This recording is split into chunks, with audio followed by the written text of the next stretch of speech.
Bonsoir à tous, j'espère que vous allez bien, que vous avez passé une belle journée. Je suis Audrey Chénaud et on se retrouve pour mon défi 365 jours de live. Donc en ce moment, pour ceux qui suivent, vous le savez, je vous partage un peu le backstage, les coulisses, l'avant-journée de l'audace. Et donc là, on en est à la partie où je vous raconte toute la période entre le moment où j'ai appris que je gagne le concours et le moment où je fais ma conférence. Donc on va dire toute la partie préparation de la conférence. Donc je gagne le concours, il y a un espèce de tourbillon pendant 24-48 heures avec des messages de félicitations, etc. À gérer. C'est un peu dingue à vivre, j'avoue, c'est assez incroyable, c'est génial. Et ce qui est très rassurant, c'est que tout de suite, on nous dit, voilà, vous allez avoir un coach qui va vous accompagner pour vous préparer. On est tout de suite en contact avec lui, donc ça a un côté hyper rassurant. Mais en fait, ce qui s'est passé, c'est que du moment où j'ai su que je gagnais le concours de la journée de l'audace, je pense que mes filles ont arrêté de dormir ou ont commencé à se réveiller énormément. Et donc, j'étais à 10 réveils par nuit. Donc, c'était physiquement très difficile. C'est vrai que j'étais seule avec les filles à ce moment-là. Mon mari était rentré en Espagne avec mon fils. Ma maman m'aidait le plus qu'elle pouvait. Mais c'est vrai que du coup, pendant au moins 3 semaines, je crois qu'au total, on a eu 5 semaines pour préparer. C'est 5 semaines à peu près. Pendant 3 semaines, grosso modo, j'ai eu 2 heures pour préparer ma conférence par semaine. Donc c'était très compliqué en termes de temps parce que forcément, préparer une conférence, ça demande plus de temps. Et donc du coup, dans ce live, je vais vous partager en gros les 4 trucs, les 4 clés que j'ai appliquées pendant cette période-là par rapport à ce que je vivais. Donc en fait, je savais ce que je devais travailler, c'est que en soi, moi, c'est pas difficile pour moi de monter sur scène. Ce qui est difficile, c'est d'organiser mon discours, de savoir quel message je veux transmettre et comment je veux le transmettre. Pour moi, c'était ça vraiment la difficulté. Mais pour organiser son discours, savoir quel message on veut transmettre, etc., il faut du temps. Et je n'avais absolument aucun pouvoir sur le fait que les filles ou mon fils dorment ou pas finalement. Donc, en fait, à ce moment-là, j'ai décidé de me concentrer sur ce que j'appelle nos zones de pouvoir. C'est-à-dire, quelles sont les zones où je peux agir? Quelles sont les choses sur lesquelles je peux agir? Plutôt que de me concentrer sur ce que je ne peux pas contrôler, je ne peux pas contrôler si mes enfants ils vont dormir ou pas, s'ils vont être malades, je ne peux pas contrôler si va y avoir le Covid, enfin j'en sais rien. Il y a plein de choses que je ne peux pas contrôler. Je ne vais pas me concentrer là-dessus, mais je vais me concentrer sur là où je peux faire. Ce que j'appelle les zones de pouvoir. C'est peut-être une autre appellation. Personnellement, moi, j'appelle ça comme ça. Bonsoir Raymond Sève, bienvenue. Donc en fait, en me concentrant sur les zones de pouvoir, ça m'a permis de voir que j'avais des temps que je pouvais m'accorder pour préparer ma conférence. Et ça a été d'autant plus vrai à la fin parce que pour la petite histoire, la semaine de la journée de l'audace, le week-end d'avant et le lundi, le samedi, j'étais aux urgences avec une de mes filles pour écarter une infection urinaire. Et le lundi, une de mes filles commençait une laryngite qui aurait pu finir en une complication, qui aurait pu finir en une hospitalisation. Donc il y a eu ce stress passager de se dire, et si elle s'hospitalise, comment on fait? Et là encore, je me suis concentrée sur ce que je pouvais faire. C'est quelque chose que je ne peux pas contrôler. Ok, si ça arrive, comment je peux faire la journée de l'audace? Donc je m'étais dit, au pire, je vais prévenir Sonia. Et puis au pire, je la ferai par Zoom. Mais je tiens à cette journée de l'audace jusqu'au bout. Je veux être audacieuse jusqu'au bout. Et je le ferai quelles que soient les circonstances. Et je me suis vraiment concentrée. Donc je dormais moins bien. Et du coup, je profitais vraiment des moments où je pouvais. Donc, c'était soit la sieste, soit dans la journée, soit le sartare. Et j'essayais de me fixer des rendez-vous avec le coach. J'ai aussi demandé de l'aide. C'est une autre clé que je vais vous partager ce soir. Mais parce que ça me permettait vraiment d'organiser un espace dédié à travailler la préparation de ma conférence. Donc c'est ça que moi j'appelle des zones de pouvoir. C'est-à-dire soit je cherchais là où j'avais du pouvoir, j'ai le pouvoir de prendre un rendez-vous avec un coach pour m'aider ou un ami ou peu importe pour un entraînement. Donc en fait j'ai vraiment joué sur qu'est-ce que moi je peux décider, qu'est-ce que je peux mettre en place. Je peux décider de me coucher ou de m'entraîner. Je peux décider de dormir ou de m'entraîner. Je peux décider de regarder mon téléphone ou de m'entraîner. Voilà, je me suis vraiment concentrée sur là où je pouvais faire. Salut Mélissa, bienvenue. La deuxième chose qui m'a aidée donc dans cette situation où je dormais, bienvenue Lies, donc pendant toute cette préparation, en fait, j'avais plus de sommeil, j'étais physiquement très fatiguée du coup, j'avais peu de temps. Les enfants, ils ont repris l'école que très tard parce qu'en Espagne, la rentrée scolaire se fait le 7 septembre. Donc j'ai eu les enfants jusqu'au 7 septembre. Je vous rappelle que la journée de l'audace, c'était le 18 et les filles n'ont commencé l'adaptation que la semaine du 7 septembre. Donc réellement, ne sont allées à la crèche que la semaine de la journée de l'audace, mais elles sont restées 2 jours à la maison parce qu'elles étaient malades. Donc en termes de timing, en fait du moment où j'ai su que j'ai gagné le concours, ça a été une catastrophe, entre guillemets, en termes de temps libre pour organiser.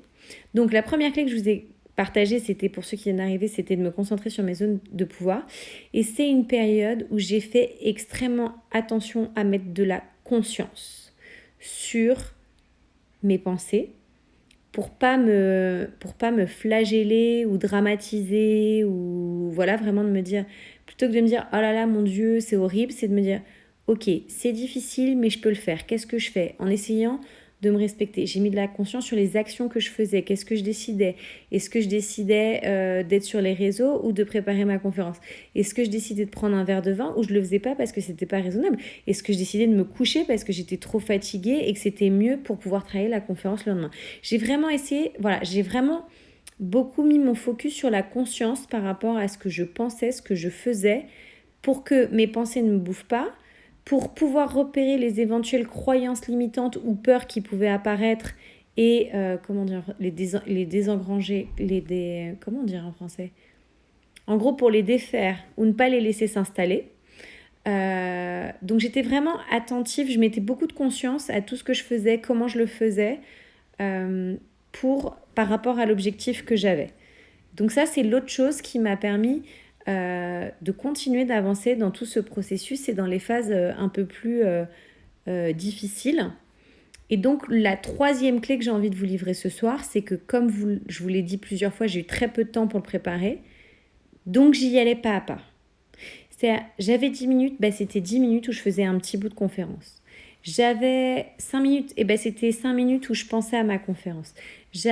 Voilà, j'y suis vraiment allée petit à petit. C'est-à-dire que je crois que le texte de ma conférence, le premier jet, alors après ça a beaucoup évolué, mais je l'ai fait en une semaine, en 4 fois en fait. Ce que je veux vous dire, c'est que j'en reviens aux zones de pouvoir. Plutôt que de me dire, oh, il me faudrait 4 heures pour rédiger ma conférence, je ne les ai pas. Je me suis dit, ok, très bien. Là, j'ai 10 minutes. C'est 10 minutes où je travaille sur un premier geste. C'est pas grave, c'est que l'intro. Mais c'est l'intro, c'est déjà ça. J'ai vraiment essayé de me focaliser sur avancer petit à petit. Parce que finalement, en faisant 10 minutes par-ci, 10 minutes par-là, 20 minutes, une demi-heure, 1 heure, à la fin, j'avais une conférence. Et c'est là où aussi, je dois avouer que les rendez-vous avec le coach m'aidaient beaucoup parce que ça mettait une espèce de deadline. Donc, si j'avais pas pu avant pour X raisons par rapport au contexte que j'avais à ce moment-là, finalement, la veille au matin, je finissais toujours par créer un espace pour pouvoir faire ce que j'avais à faire. Sauf les semaines qui ont été vraiment plus complexes. Il y en a eu 2. Celle, le week-end, on va dire, juste avant la journée de l'audace où les filles, elles ont été malades. Et la semaine où je suis rentrée, où il fallait de nouveau gérer les 3. Parce que j'étais chez ma maman à Arcachon au début, puis je suis rentrée à Madrid. Et quand je suis rentrée, qu'il fallait gérer la rentrée, les enfants sans école, les 3, etc., ça a été beaucoup plus compliqué là. Et donc, voilà, j'y suis allée à pas à pas. Et je me souviens d'une fois, pour que vous voyez comment ça peut être le pas à pas, c'était la dernière semaine. J'avais des séances parce que je suis aussi psychomotricienne. Et je suis arrivée en avance, 15 minutes. Je me suis dit, allez, j'ai 15 minutes là, j'en profite, je fais un entraînement. Et je me suis entraînée. Donc c'est vraiment avec la technique des petits pas que j'ai construit la conférence et que je me suis entraînée de plus en plus jusqu'au dernier jour. Jusqu'au vendredi, je me suis entraînée parce que j'avais eu peu de temps, j'en étais consciente et voilà, je me suis entraînée de différentes façons. Et le dernier tip, ce que j'avais vraiment envie de vous partager, c'est que j'ai pas hésité à demander de l'aide. Je savais mes points forts, je savais mes points faibles et j'ai pas hésité à demander de l'aide. Et donc, j'ai demandé de l'aide à une amie pour construire, pour organiser, pour gagner un peu en clarté, organiser mes pensées, etc. J'ai demandé de l'aide pour avoir des feedbacks sur mes entraînements de conférences. J'ai pas hésité à demander de l'aide pour m'accompagner dans ce moment-là qui était intense parce qu'en fait, c'est quand même quelque chose... moi, personnellement, j'avais envie de donner le meilleur de moi-même. Donc, j'avais envie de préparer, j'avais envie de m'organiser. Donc, j'ai fait au mieux de ce que je pouvais dans les circonstances que j'avais. Et donc, voilà, vraiment, ces 4 tips-là qui sont me concentrer sur ma zone de pouvoir, mettre de la conscience sur mes pensées pour détecter peut-être des croyances ou des peurs qui pourraient s'installer, mais aussi pour me concentrer sur, mettre mon focus sur le positif et bonjour comme un rayon de soleil, bienvenue, me concentrer sur le positif et sur mes actions. Bah là, attends, est-ce que je prends un bain? Je me souviens d'un soir, pour réillustrer ça, où en fait j'avais un temps pour travailler la conférence. Et ce jour-là, j'avais mal à la tête, j'étais pas bien, j'étais fatiguée, j'étais épuisée. En fait, qu'est-ce que j'ai fait? Je suis allée prendre un bain. Alors que sur le papier, je pense que tout le monde aurait dit « Non, mais il faut que tu entraînes la conférence ». Mais en fait, je suis allée prendre un bain, ça m'a détendue, ça m'a calmée. Et après, j'ai pu me mettre sur la conférence et je me suis sentie hyper efficace parce que j'avais pu me recharger et me ressourcer avant, en fait. Et du coup, je pense que j'ai été beaucoup plus efficace en ayant pris ce bain avant que si je m'y étais mis direct où j'aurais beaucoup plus de mal à m'y mettre, en fait. Donc, c'était ça. J'y suis allée pas à pas et j'ai demandé de l'aide. Donc, ça a été une période hyper challengeante parce que du coup, forcément, le contexte venait aussi réveiller des peurs, des croyances, des angoisses. Et c'est là où effectivement, merci les coachs, merci tous ceux qui m'ont accompagnée, merci ma famille, merci mes proches. Mais voilà, en fait, j'ai utilisé ces 4 clés pour continuer à aller de l'avant, pour m'entraîner et donner le meilleur de moi-même. Et j'ai aussi, du coup j'en rajoute une 5e, j'ai le droit, c'est mon live. J'ai aussi beaucoup accepté, on va dire, mon état d'humeur, mes émotions, mes sensations. C'est-à-dire que j'acceptais d'être stressée. Plus que j'acceptais, c'est que j'accueillais.